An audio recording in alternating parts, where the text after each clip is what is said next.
All right, continuing with our discussion about attitudes, we are going to now talk about cognitive dissonance. And for my students, I'm going to go ahead and let you know that I usually have multiple questions on an exam about cognitive dissonance. It can be a potentially complicated topic, and it's usually the sort of thing that most students, they haven't heard anything about previously, and there are some aspects of this that can be potentially confusing.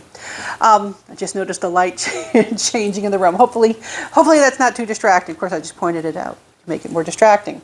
All right, so talking about cognitive dissonance.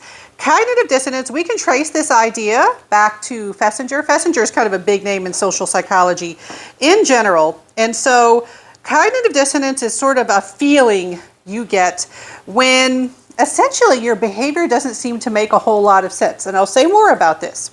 All right, so an uncomfortable feeling because of a disconnect between two contradictory thoughts or between your internal attitudes and your external behavior. All right, so cognitive dissonance is sort of this icky feeling, that is a technical term, this icky feeling that you get when you do something that doesn't seem to make a whole lot of sense. Like when you have to admit to yourself that the laptop that you spent a lot of money on is actually a really bad laptop. Or the person that you've been dating for like over a year, you realize they are not right for you. But you spent all this time invested in them. And so you have this disconnect like, well, I don't think of myself as a person who wastes time, but I'm just realizing I wasted a lot of time on this relationship. You might think of yourself as a person who makes good decisions. And then you realize that you made a potentially, a bad decision. And so all of these sorts of things can give you this feeling of cognitive dissonance. All right, so where did we get this idea from about cognitive dissonance? Sort of the classic pioneering study in this area was conducted by Fessinger. And what he did in this study, and I want you to know the details of this study, and it is described in the textbook, and I even have other videos about this on this YouTube channel from the standalone class on social psychology that I've taught previously. All right, but in this study, college students volunteered for a study. They show up for a study, and they are led to believe that it's a study that's focusing on their performance on a particular task. They have to do essentially a very boring task where they have to like rotate pegs. It's not interesting at all. And so they're led to believe that what is being studied, what the dependent variable is their performance on this task. And then once they are about to be done with the study, they're asked if they find the task interesting or not. Now, it's a boring task. They should find it not interesting. They should find it boring. But there's another important variable to mention here. They also tell the participants, okay, well, our next group of folks, that are coming in for the study, we need somebody to greet them and tell them how interesting the task is. And I might not be doing the instructions exactly the same way that they were done in the original study, but that's the gist. That's the gist. And so they have to tell this next group of folks that they have to convince them that this is an interesting task, that they should get, excited for participating in this study. So what are they being asked to do? Well, essentially, they're being asked to lie, right? I mean, it's not an interesting task, and they are being told to tell people that it is an interesting task. They are being asked to lie. Most of us don't think of ourselves as liars. Most of us would not like the idea of lying. All right.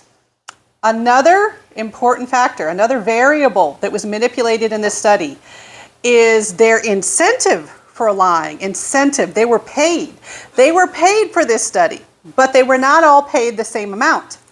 Half of the participants were paid $20, and I believe this was 1950s, 1960s. I don't remember the exact year. I want to say early 60s. Let's see. No, 59. Close enough. 59.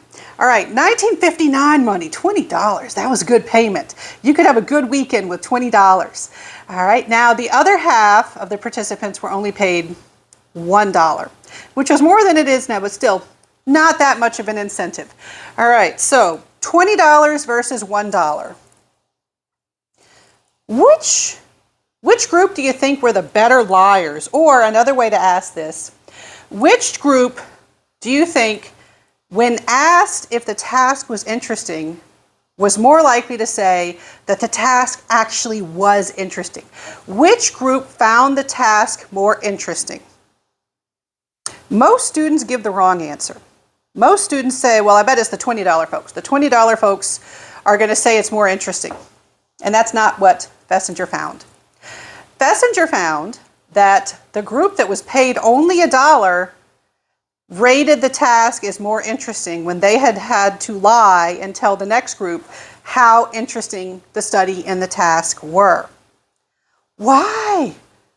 Why did they convince themselves that the task was actually interesting if they were only paid $1, but they didn't do that when they were paid for $20, when they were paid $20? That doesn't make a lot of sense, does it? Well, according to Fessinger, they experience cognitive dissonance. Lying is something that will make you feel cognitive dissonance. And so what can you do when you are faced with cognitive dissonance? One option to reduce cognitive dissonance is to change your attitudes, to change your attitude about the object, the attitude object that is giving you cognitive dissonance. So one option to reduce cognitive dissonance is to convince yourself that, well, no, I have no reason to feel cognitive dissonance because my behavior actually makes sense. In this case, one way to do that is to convince yourself, well, I'm not lying. I'm not lying. This is actually an interesting task. Convincing yourself that you're not lying, convincing yourself that the task is actually interesting is a way to reduce cognitive dissonance. Another way to put it, another terminology that another set of terminology that you can apply here is whether you have sufficient justification or insufficient justification for lying. $20 would be considered sufficient justification.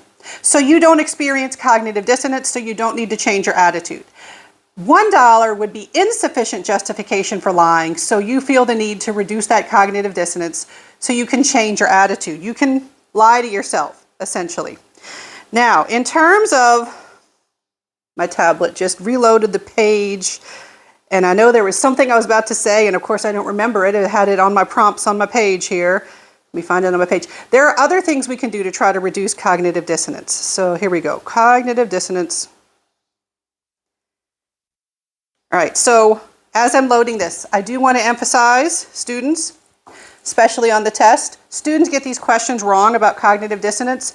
They flip it around in their head. They flip the results around of the Fessinger study. Remember, who convinced themselves that the task was actually interesting? The people paid $1, not the people paid $20. Why? Because the people paid $1 had insufficient justification for lying. They felt cognitive dissonance. Now, getting back to, all right, so here we go. Okay, yes. So there are three things you can do to reduce your cognitive dissonance. You can change your behavior so it is now in line with your attitude. That would mean not lying, refusing to tell the next group of participants that it was actually interesting. People may not be comfortable with that because they also have to defy authority, which is something we're going to talk about later in the chapter that people generally don't like to do. You can change your attitude to make it consistent with your behavior, like saying, oh no, I actually don't feel that way. And you can add another cognition or attitude that helps justify your behavior. All right, so you can add something on top. You can add some other justification. All right, so in this case, people convinced themselves that their attitudes were different than they actually were to reduce cognitive dissonance. So here's where I ask you, as I often do, think of examples from your own life. Think of times where maybe you took off of work to be able to go see a movie with your friends, and you had to pay money to see the movie, money that maybe you didn't have, and you're tired, and you're like, but I get to see this movie. And then you see the movie, and you're like, oh, it's not that good of a movie. Oh man, I wasted my day off, I wasted my money, and this is what I get to see. And then you might start convincing yourself, oh, it wasn't that bad. Actually, there were some good scenes in that movie. I mean, the soundtrack was really good. You will start focusing on whatever you can to convince yourself, oh no, actually my behavior makes perfect sense. It isn't that I am not a person who wastes my money and my time, and I did waste my money and my time. Actually, it makes perfect sense for me to see this movie because I'm going to think of reasons that I like this movie. You're trying to reduce cognitive dissonance when you do stuff like that. Or when you buy a car that ends up being like a junker car, but you try to convince yourself, no, it's not that bad. You're trying to reduce cognitive dissonance when you engage in those sorts of behaviors. All right, so definitely you're going to have test questions about cognitive dissonance. My students, be very familiar with this topic.